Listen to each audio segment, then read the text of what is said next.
Ili sasa sisi wasichana ama wamama tutoke katika ndoa na si kupenda kwetu lakini kwa sababu ya vita na pale. Koma. Pale koma utakoma. Nakwambia koma. Koma kushinda wanawake koma. Koma kabisa.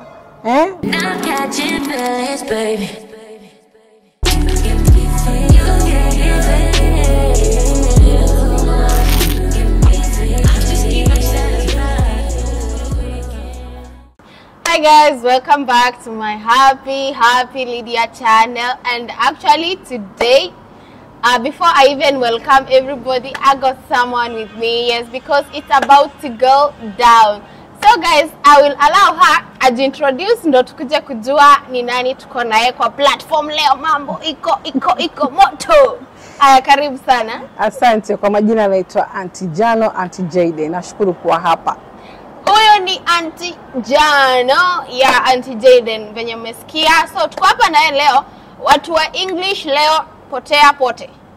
Kwa sababu niliyemkamata ni mkosti na itabidi tumeanguka nayo. So guys, tuko hapa leo kwa sababu tumekuja kudiscuss about relationship, yani mahusiano, na nataka Auntie Jayden akuwe wa kufafanua shida iko wapi.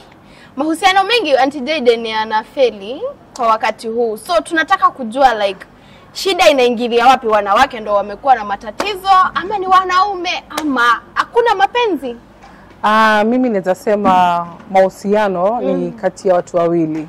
Lakini kwa sasa naona wanawake pia wanajituma. Sisi si zile enzi za wazazi wetu ambao sisi wamama wanapigwa, wanabaki nyumbani, hawataki kutoka. Wanasema jamii watasema nini, wabisha wazazi. Lakini mimi nashukuru Mungu, alhamdulillah, sasa kila mtu akona ile empowerment na sasa kila mtu anaweza ongea. Ukiona kwa mahusiano mwa lumbana, ni vyema usikize wazazi. Na kuna wazazi ambao pia wanasaidia watoto wao, wanaambia usikae pale ukuje ukauawa, mwisho tukuje tujutie. Kweli. Inabidi sasa sisi wasichana ama wamama tutoke katika ndoa na si kupenda kwetu lakini kwa sababu ya vita na pale. Kwa hivyo sasa tukijaribu kusema juu mingi zinafeli, yes, wamama wameanza kujituma, wasichana wakae nyumbani venye walikuwa wanakaa kitambo. Sasa tunataka kuunderstand watu wanaoana, Lydia, Auntie Jayden, watu wanaoana wanakaa kwenye ndoa lakini haikai. Unasikia baada ya wiki kadhaa ama hata mwezi ama mwaka ile mahusiano imeisha. Sasa tatizo ni nani? Ni wanaume wameisha mapenzi, wanawake wameisha mapenzi, ama utasema ni nani? Yani who can we blame in the relationship? Mimi haswa siwezi laumu mtu. Okay. Mahusiano ni watu wawili.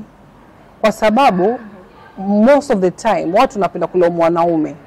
Wasema mwanaume afanye hiki, maybe mapato yake ni kidogo, lakini mwanamke hapendi kusikiza kwa sababu mwanamwenzake maybe amefanywa kitu kizuri, amenunua kitu kizuri kwa nyumba, maybe amenunua televisheni kubwa, amenunua friji, wewe mwenyewe hauna. Kwa hivyo ile kulinganisha, watu wengine wanashindana katika mahusiano. So anakosa kuenda na pace ya relationship yake. Yeye anaona bwana wangu ameachwa nyuma. Hapana, haiwezekani, kila saa matatizo hapa na pale. Kabisa. Lakini hata kama Auntie Jayden, mimi naweza sema like wanaume pia kuna venye wamelegeza ama ni vipi? Pia kuna wanaume wamelegezwa. Ndio, kuna wanaume wengi sasa wanawekwa. Kuna wanaume ambao wanaikuwa na wanawake. Mwanzo wa vijana wadogo siku hizo hawapendi kutafuta kazi. Kazi yao ni kukaa na bora, ni kama ile kitambo vile wazazi sisi wa kike tulikuwa tuwekwa na wanaume. Sasa hiyo wa kiume siku hizi pia wanawekwa. Sasa ni kama ni vice versa. Sasa hiyo wanawake wanajituma zaidi kushinda wanaume. So hawaoni haja ya wanaume vile, yani anaingia kwa relationship anaona huyu pia ajitumi na mimi nimejiweza, nazalisha watoto wangu, haina haja nikae, si ndio? Ndio maana tuko na single mothers. Kweli, kwanza single mother ni wengi sana Kabisa. Yani kila mtu, hata ukikuja hata hapa penye tunaishi sasa hivi ama mahali upopote utakapoenda hata kufanya kazi, wengi, kikundi kingi ni cha single mothers. Wameamua yani. Mimi pia naweza sema kwa single mother si mbaya, kwa sababu huwezi jaji mtu kwa sababu ametoka kwa mahusiano, kwa sababu inaenda ikawa pande wa mume ndo kuna shida ama pande wa kike kuna shida. Mtu ikifika mahali ukaona mtu hamuelewani, itabidi utoroke ama ujiweke mwenyewe, kwa sababu kuna kama watu niseme mambo na hela, pesa ndio tatizo. Pesa na marafiki na kushindana ndio inaleta shida hii yote. Haswa watu mingi ninawahimiza tu waache mambo mengi, jikubali jinsi ulivyo, mambo ya kushindana tukome. Tupambane hivyo jinsi tulivyo. Koma. Pale koma utakoma. Nakwambia koma. Koma kushindana na watu, koma. Koma kabisa. Mambo hiyo sadaka, mambo mambo yako shwari. Utulivu yani. Watu watulie kwa mahusiano. Venye situation iko yani, unajaribu kutuambia venye situation iko, mtu apambane na ajikaze, kwa sababu by the way ni kweli hatujui kesho kutakuwa vipi. Kabisa. Leo bwanako aweza kuwa hana zile fedha, but kesho hujui penye baraka zake zitakapotokea. Absolutely. Ni kweli unaweza pata ama ukuje kuregret baadaye uliacha msee. Kukaa kidogo unasikia amekupita kwenye sikio na Lamborghini. Naomba usidharau mtu, usichekelee mtu kwa sababu juu ya kesho. Mungu yajuaye ni Mungu pekee yake ndio ajua kesho. Kweli. Kwa sababu leo naweza kwa masikini nikamka asubuhi ama after miezi 2-3 mimi ndio tajiri.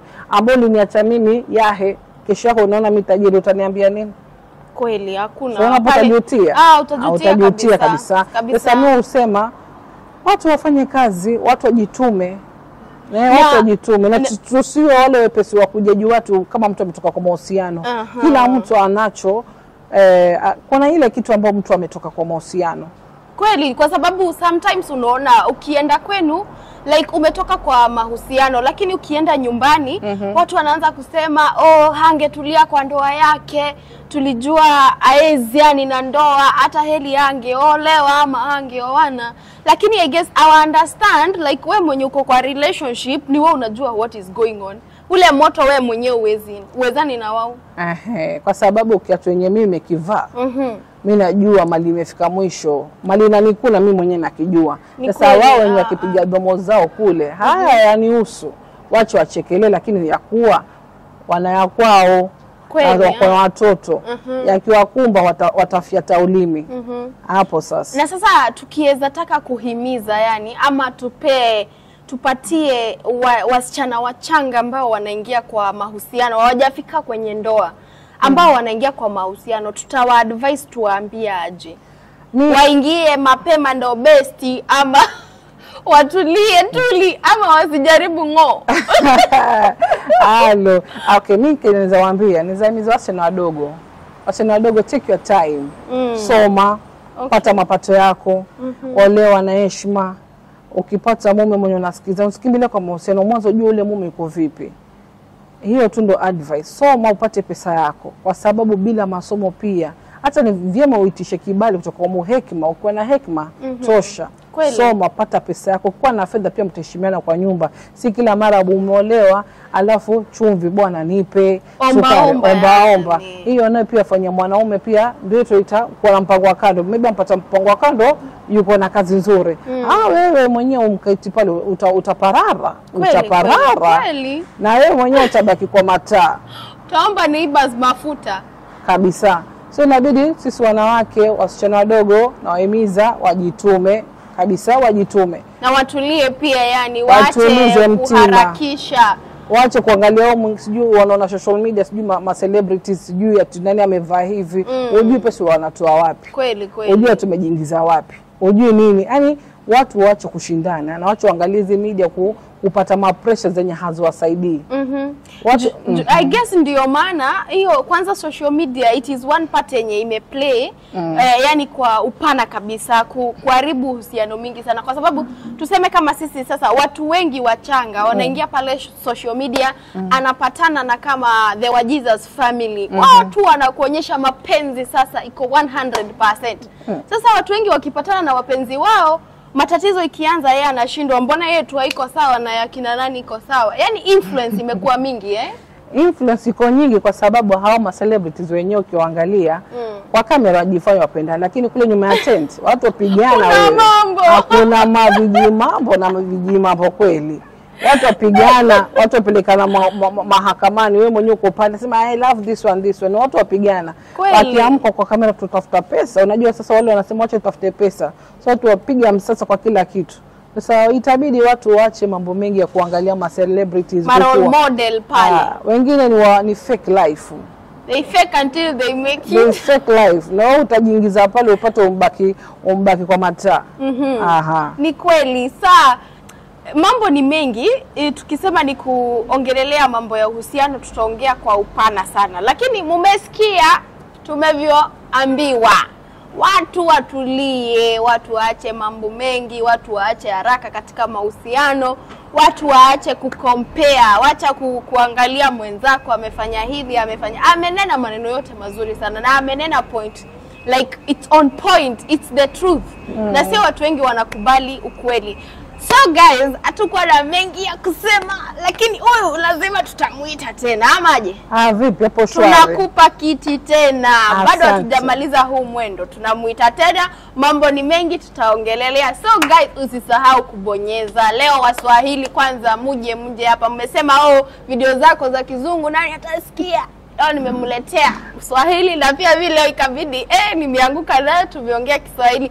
So guys, until next time, don't forget to subscribe to Happy Lydia channel. Wacha mwenzangu awaambie kwa herini na msubscribe basi. Ndio hayo sasa hapo na wako mkome komeni. Haya guys, until next time, have a wonderful time.